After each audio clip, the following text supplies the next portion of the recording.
श्री राम रघुनंदन राम राम। श्री राम राम भरताग्रज राम राम। श्री राम राम रणकर कस राम राम। श्री राम राम शरणं भव राम राम। माता रामो मत्पिता रामचन्द्रः। स्वामी रामो मत्सखा रामचन्द्रः। सर्वस्वं मे रामचन्द्रो दयालुर्नान्यं जाने नैव जाने न जाने। अंजनानंदनं वीरं जानकी शोकनाशनं कपीशमक्ष हंतारं वंदे लंका भयंकरम्। भक्ति भक्त भगवंत गुरु चतुर्नाम वपुएक। इनके पद वंदन किए नासत विघ्न अनेक।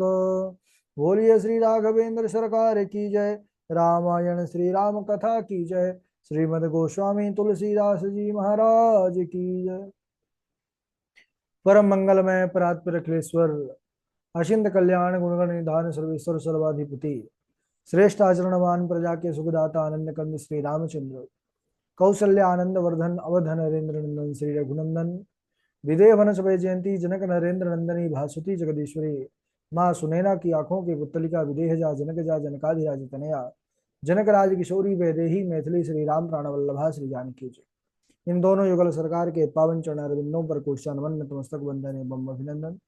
तीनों मैया चारों भैयाओं के चरणों में कोटि कोटि प्रणति। अनंत बलवंत गुणवंत श्री हनुमान जी महाराज के पावन चरण कमलों पर कोटि कोटि प्रणाम। समस्त भूतादिक सिय राम मैं सब जग जानी करहूं प्रणाम जोर जुग। हम सबका परम सौभाग्य की श्री राम कथा मंदाकिनी पर अवगाहन करने का जीवन में शुभ सौभाग्य को प्राप्त कर रहे हैं। और आज प्रसन्नता की बात यह है कि बहुत दिनों बाद कक्षा में आप सब लोगों का एक साथ जुड़ना हुआ है। तो राघव जी के चरित्र थोड़ा प्रभु राघव की माया बड़ी जो है बलवती है, इधर उधर कार्यों पर बांध लेती है, जल्दी कथा के तरफ मन को जाने नहीं देती किसी के। तो प्रयास करिए कि अन्य काम तो बाद में भी हो जाएंगे, ये रामचरित्र कथा सत्र होने के बाद ये मौका नहीं आएगा। हम सब कल के दिवस में चर्चा कर रहे थे कि किस प्रकार प्रभु राघव लाल जो गीधराज जटायु माँ जानकी की सुरक्षा, उनकी रक्षा करते हुए रावण से उन्होंने बड़ा घोर युद्ध किया। अब रावण जब इतना बड़ा वह बलशाली और कहाँ उसके सामने पक्षी की चल सकती थी, लेकिन फिर भी यहाँ से यह प्रेरणा मिलती है कि हमारा भारतवर्ष की छवि कैसी थी। मनुष्यों की बात छोड़िए, एक बेटी की लज्जा की रक्षा के लिए वहां के पशु पक्षी भी अपने प्राणों का बलिदान करने के लिए तैयार रहते थे। यह हमारे भारत की दिव्यता है। और भगवान राघव लाल जी ने उन गीधराज जटायु को वह सौभाग्य दिया जो अपने पिता को उनको देना चाहिए था। पिता के जैसे ही उन्होंने अपने गोद पर उनके सर को रखा है, उनके गोद पे ही प्राण छूटे और उन्होंने अपने हाथों से ही उनका अग्नि संस्कार किया। इसके बाद भगवान आगे बढ़े हैं, कबंध नामक राक्षस का उद्धार किए और इसके बाद प्रभु राघव लाल जी माँ जानकी को ढूंढते ढूंढते माता सबरी के पास दोनों भाई पहुंच गए हैं, राम लक्ष्मण। अच्छा, माँ सबरी का दर्शन करिए कि माता सबरी भगवान की प्रतीक्षा कई हजार वर्षों से कर रही हैं। ये भगवान की लीला है। कहते हैं कि भगवान को रावण को मारने के लिए ही नहीं वन जाना पड़ा, भगवान संकल्प करते सब राक्षस समाप्त हो जाते। तो जो सर्वभंग, सुतीक्ष्ण, अगस्त ऐसे महान आत्मा जो भगवान के लिए ललायित थे, निरंतर भगवान के ही नाम पर अपने आप को डुबा करके बैठे थे, माता सबरी जैसे, जो प्रतिपल उनके गुरु जी ने उनसे कहा था कि अरे सबरी, तुम भगवान का सुमिरन करना, तुमको कुछ करने की, कहीं जाने की आवश्यकता नहीं है, राम स्वयं तुम्हारे पास चल के आएंगे। और वह प्रतीक्षा कितना की।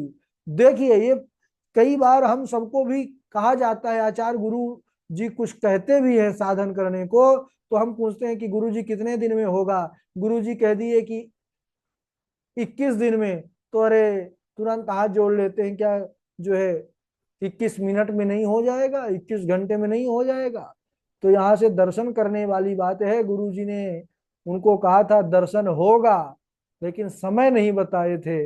माता सबरी का इंतजार देखिए, प्रतिदिन भगवान को आने की खुशी में प्रतिदिन पुष्प मार्ग पर बिछाती हैं, रोज नए नए फल लाती हैं चख करके भगवान के लिए। और ऐसा एक दिन आप किसी को कहिए कि हम आने वाले हैं, और वह आपकी स्वागत की तैयारी करके जो है तो इंतजार करे, और उसको आप कह दीजिए कि नहीं नहीं, और उस दिन आप मत जाइए, वह निराश हो जाएगा और आपसे महाराज कई दिनों तक बात नहीं करेगा।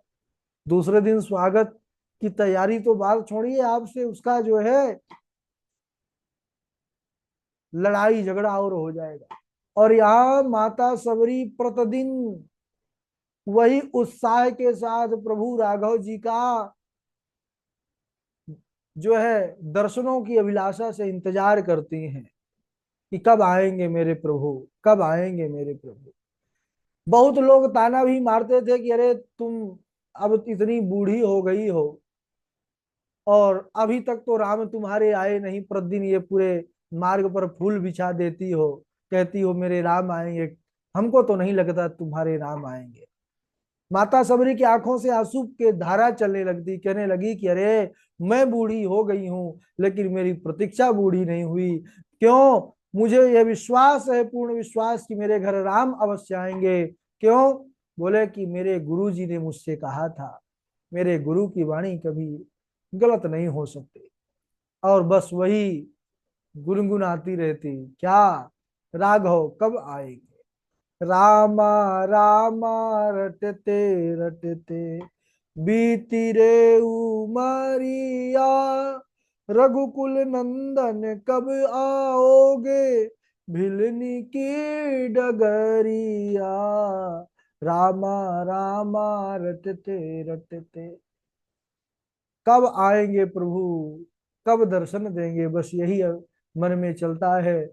और अपने नित्य जो है प्रभु के स्वागत सत्कार में लगी रहती। अब राघव लालजू आ गए, वह इंतजार, वह प्रतीक्षा की घड़ी पूर्ण हुई। माता सबरी की तपस्या का अब फल मिलने वाला है। सबरी देखी राम गृह आए, मुनि के बचन समुझी जिय भाए। सबरी मैया ने देखा कि दो वीर पुरुष सामने से आ रहे हैं। माता सबरी जब राम जी को देखती हैं तो उनको राम जी की याद नहीं आई। प्रभु को देखते ही उनको सबसे पहले कौन याद आए? बोले सबसे पहले उनको उनके गुरु याद आए, गुरु जी याद आए। क्यों? क्योंकि गुरु की ही कृपा से आज ऐसे त्रिभुवन सुंदर का दर्शन हो रहा है। कथा यह कहती है सज्जनों कि जिस व्यक्ति के कारण हमको भगवान की प्राप्ति हो जाए, हमको सौभाग्य की प्राप्ति हो जाए, उस व्यक्ति का सदैव स्मरण करना चाहिए। गुरु जी के कारण ही आज भगवान मिले हैं माता सबरी को, इसीलिए सबसे पहले प्रभु राघव सामने है लेकिन गुरु जी का स्मरण कर रहे हैं। अच्छा, उस समय जब गुरुजी ने कहा था माता सबरी से कि सबरी तुम्हारे पास चल करके राम आएंगे, भगवान आएंगे, माता सबरी ने पूछा था कि गुरुजी आएंगे तो मैं पहचानूंगी कैसे कि ये भगवान है? तब उन्होंने कुछ चिन्ह बतलाए थे, अगर ये घटित तो हो जाए तो समझ जाना कि यही भगवान है।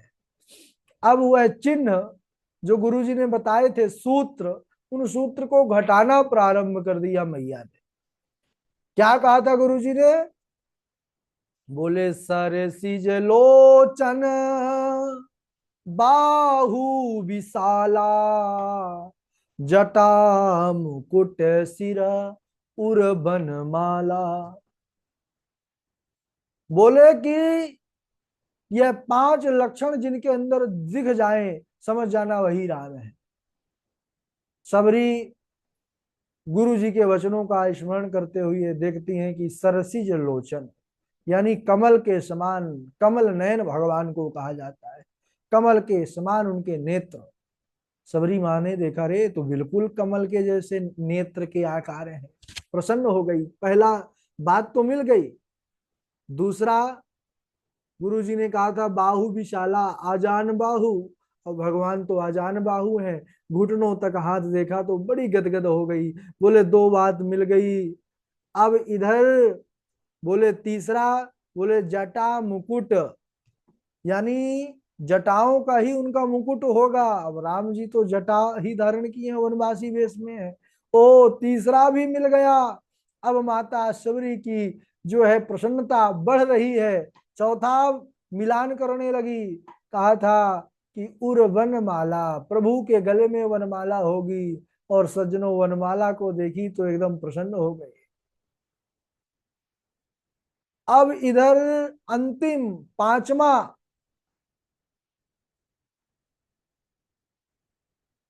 तो जब वह मैया राघव जी की तरफ देखने लगी तो प्रभु तो अंतर्यामी है, सब जानते हैं। पूछते हैं कि अरे मैया तुम क्या देख रही हो?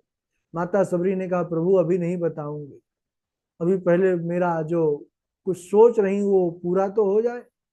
गुरु जी ने कहा था राम जी अकेले नहीं आएंगे, अपने छोटे अनुज के साथ आएंगे। श्याम गौर सुंदर दो भाई। तो श्याम गौर तो दिख मिल रहा है, श्याम रघुराई है, गोरे हमारे लखन भैया है, लखन भाई है। तो अब ये भाई है कि नहीं है, ये अब कंफर्म हो जाए।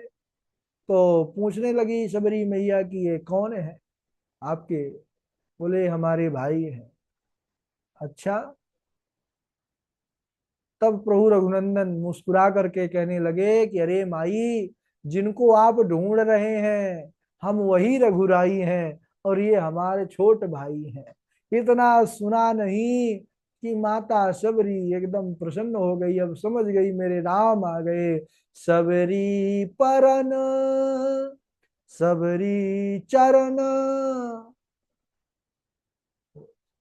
सबरी परी चरण लपटाई।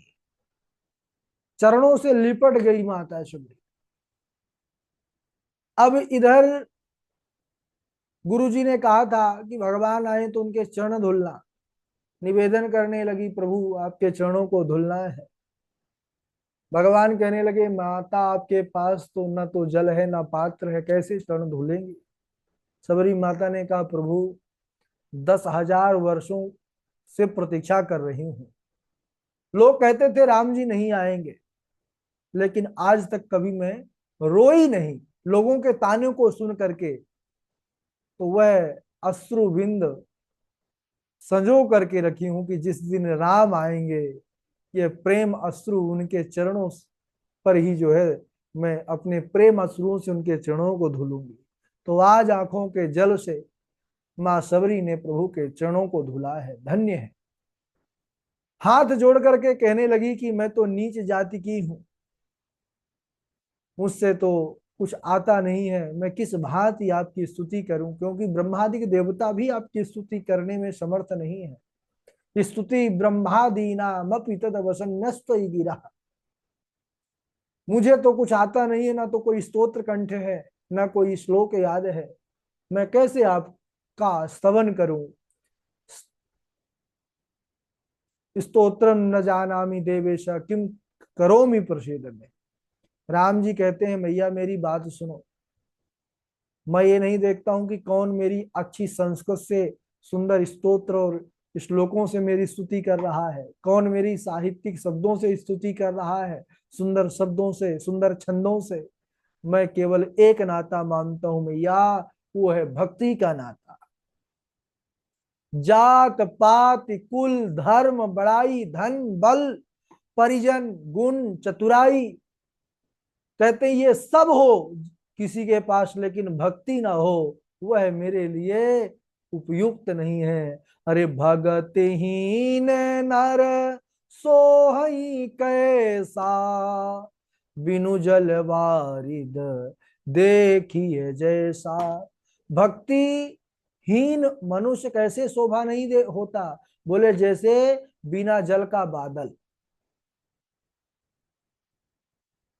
अब भगवान यहाँ पर अपने सबसे श्रेष्ठ भक्ति नवधा भक्ति का वर्णन कर रहे हैं। माता सबरी के निवेदन करने पर कह रहे हैं मैया, नवधा भगति कहूं तो ही पाही, सावधान सुनो धर्मन माही। प्रथम भगति संतन कर संगा, दूसरी रति मम कथा प्रसंगा। गुरुपद पंकज सेवा, तीसर भगति अमान। चौथी भगति मम गुण गण, करई कपट तजी मान। मंत्र जाप मम दृढ़ विश्वासा, पंचम भगति सो वेद प्रकाशा। छठ दमशील विरति बहु कर्मा, निरत निरंतर सजन धर्मा।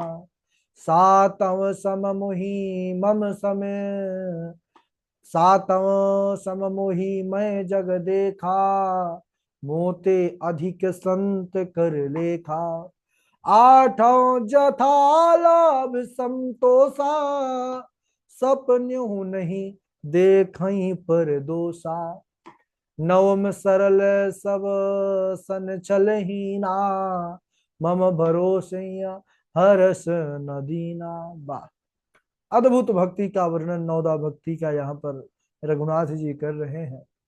राम जी कहते हैं मैया, पहले भक्ति है संतों का सत्संग, प्रथम भगति संतन कर संगा, दूसरी मम रति कथा प्रसंगा। दूसरी भक्ति है मेरे कथाओं और मेरे चरित्र पर जो है प्रेम होना। तीसरी भक्ति है अभिमान रहित होकर गुरु के चरण कमलों की सेवा करना।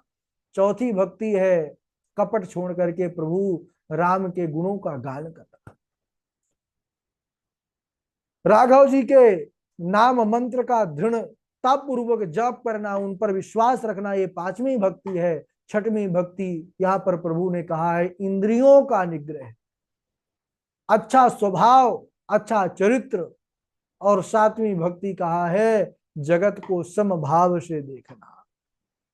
कौन भाव, बोले भगवतमय दृष्टि से देखना, संतों को भगवान से भी ज्यादा मानना। और आठवीं भक्ति है जो कुछ मिल जाए उसी में संतोष, संतोषम परमम सुखम। और स्वप्न में भी दूसरों के दोषों को न देखना, ये बड़ी भक्ति है भाई, आठवां।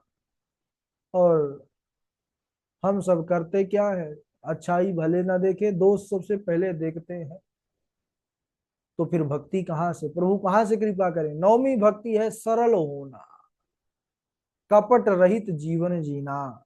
इस प्रकार प्रभु राघव लालजू माता सबरी को यह दिव्य नवदा भक्ति का अनुपम उपदेश देते हैं।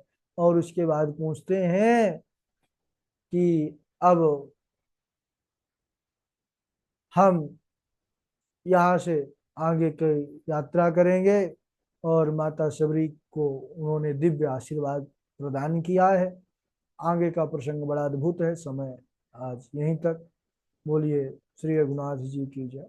माता सबरी का अद्भुत प्रसंग है, इसको बढ़िया से तैयार कीजिए और बारी बारी से जो है चौपाई सुना दीजिए। सबसे पहले हमारे अवध जी हैं और इंदु पराशर जी हैं, नीरज शर्मा जी हैं, नियति जी हैं, सुनाइए।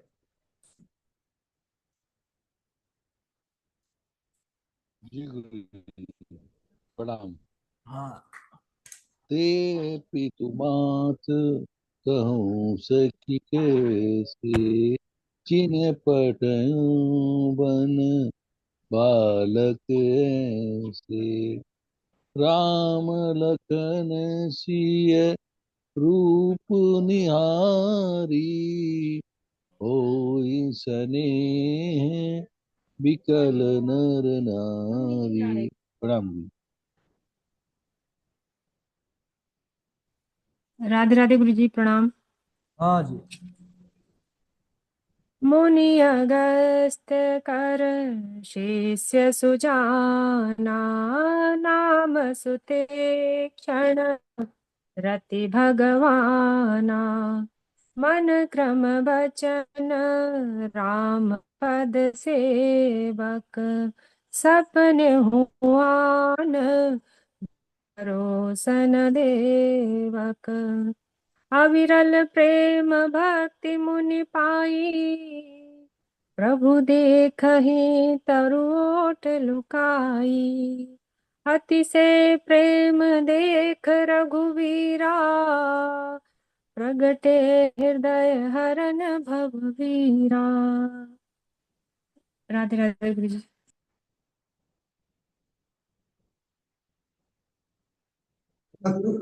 सीताराम गुरु जी। सीताराम सुनाइए।